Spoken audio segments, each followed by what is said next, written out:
কোটা আন্দোলন ঘিরে সহিংসতা এবং দেখামাত্র গুলির নির্দেশনা নিয়ে প্রতিক্রিয়া দেখাচ্ছে আন্তর্জাতিক মহল। জাতিসংঘ ও মার্কিন পররাষ্ট্র বিষয়ক সিনেট কমিটি সুষ্ঠু ও নিরপেক্ষ তদন্তের আহ্বান জানিয়েছে। শুট অ্যাট সাইটের নির্দেশনা বেআইনি বলে বিবৃতি দিয়েছে ইউরোপীয় ইউনিয়ন।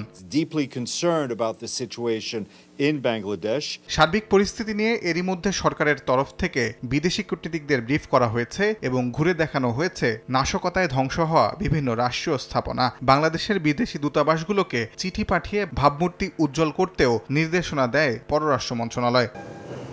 এবার আরেক দফা উন্নয়ন অংশীদার দেশগুলোর কূটনীতিকদের সঙ্গে বসতে যাচ্ছে সরকার। বৃহস্পতিবার বাংলাদেশের জন্য অর্থনৈতিকভাবে গুরুত্বপূর্ণ দেশগুলোর রাষ্ট্রদূতের সঙ্গে একান্ত সাক্ষাৎ করবেন পররাষ্ট্র সচিব মাসুদ বিন মোমেন। যাদের বেশি আগ্রহ আছে বা আমাদের ডেভেলপমেন্ট পার্টনার্স যারা আছেন, অর্থাৎ যাদের অনেক প্রশ্ন আছে যেটা তারা হয়তো অনেক বড় মিটিংয়ে হয়তো তারা স্বচ্ছন্দ বোধ করে না, সেগুলো আমরা তাদেরকে ইন্টিমেটলি অ্যাড্রেস করব।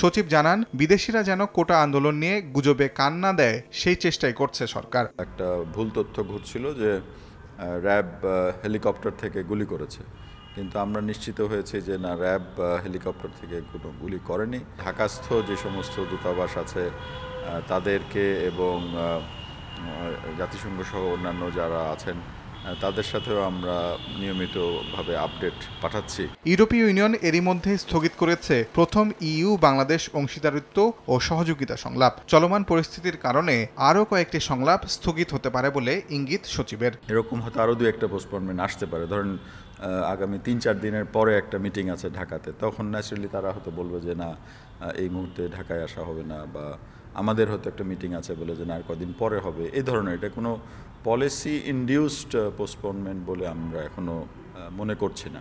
মানবাধিকার লঙ্ঘনের অভিযোগে র্যাবের মতো কোনো নিষেধাজ্ঞা বাংলাদেশ প্রত্যাশা করে না বলেও জানান পররাষ্ট্র সচিব।